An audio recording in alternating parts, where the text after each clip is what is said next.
Hi all, I wanted to give you a few more quick guidelines for thinking about your assignment coming up on Port Toulouse. Um, at the end of the last assignment, I sent out a video with comments on that, but I also offer some general tips on general writing issues. And I'll just reiterate quickly here those 5 points, which were first, that you read the assignment. I'm going to come back to that point in a minute. That you make an argument. It's not just simply a description. There's an argument, a point being made about this material. Third, that you use your evidence, that you talk about the evidence, that the audience can see the evidence that you're using to make that argument. Fourth, speaking of audience, that you're right for an audience. You're not just sitting in the office talking to me.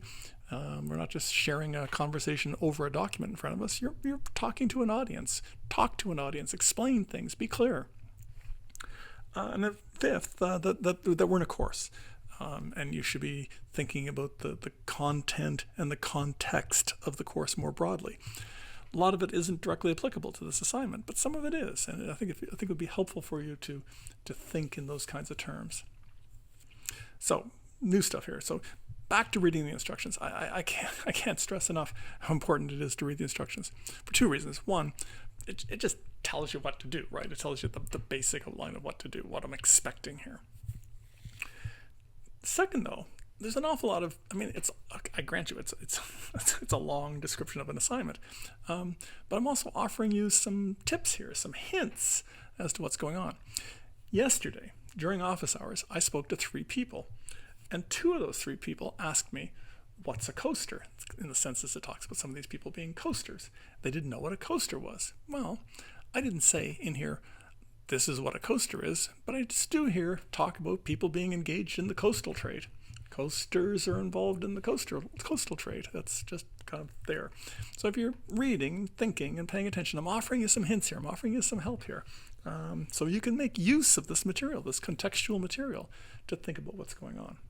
So that's kind of basic stuff. Read the instructions so you know what to do, but also there's some stuff there. Point quickly to this map. This map is quite handy. This is a map. This is a contemporary map, obviously, not a map from our time, from our time. And it shows the political arrangement, which most of you probably don't know. I mean, it's a complex thing. I describe it a little bit in the text there. But this map, I think, helps you to see that the red area is the area controlled by the British, and the green areas are the areas controlled by the French. And our village, Port Toulous, is right there in that little spot, that little transition spot into the Great Lakes, or Great Lakes. Sorry, wrong colonies, into the Bredor Lakes in Ile Royale, modern-day Cape Breton. So that map can help you see a little bit of that. It's important also to see these things. These are all Acadian villages, because this red area used to be a French colony. It used to be a French territory. It's been captured by the British. It's held by the British, but it still contains all these French Catholic peoples. And that's part of the story, part of the broader story that's underway here. Let me go back to the page that was on the assignment page.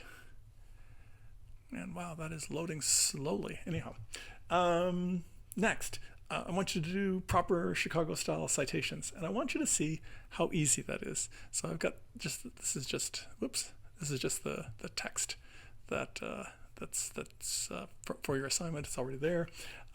So creating a footnote in Word is really easy. Go to Insert up here at the top.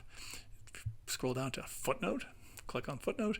It's all here. You can do a footnote or an endnote, your choice, but I like footnotes. I like them to be on the same page as the material. It makes it easier to go back and forth.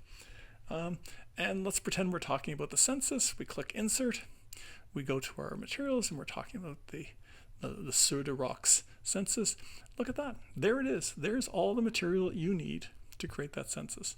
Sorry, create that footnote. You just copy it, and you put it in there. Simple as that. You might not be using that page. You'll have to correct for the page numbers and so on, all kinds of little details like that. But it really is that simple.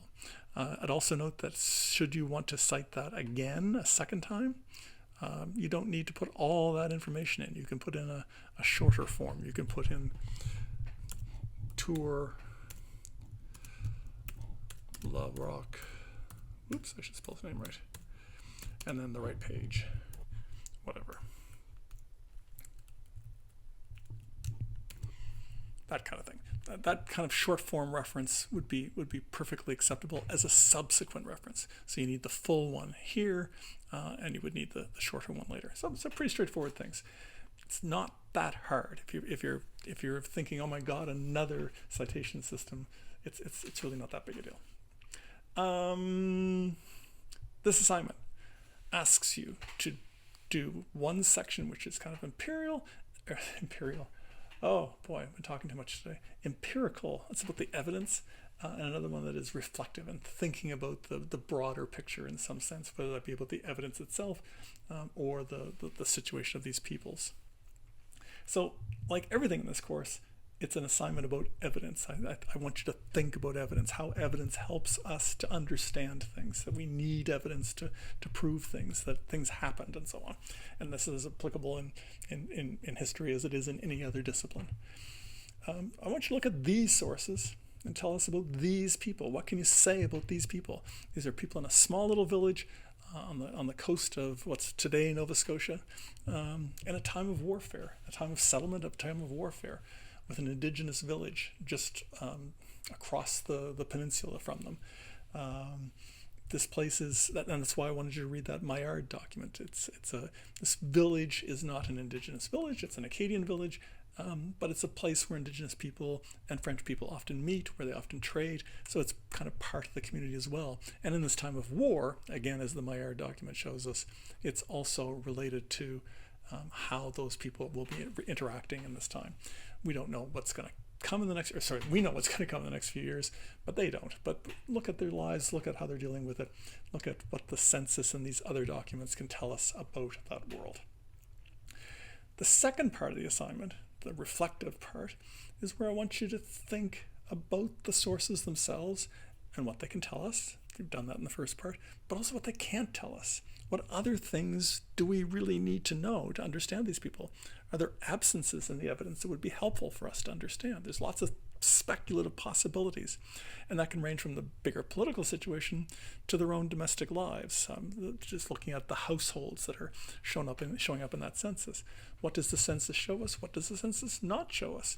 You know what a household looks like. You may not know what an 18th century household looks like exactly, but you have some common sense notions of what should and shouldn't be in a household, how households work.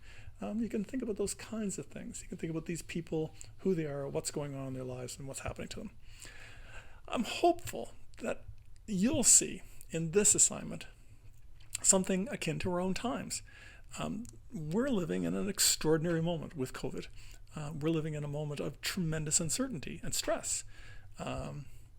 These people were too, and I would hazard a guess to say even greater uncertainty, greater stress. We're talking about, about to be invaded by a major empire. Well, they don't know it's coming that soon, but there's been many wars. They know another one's coming.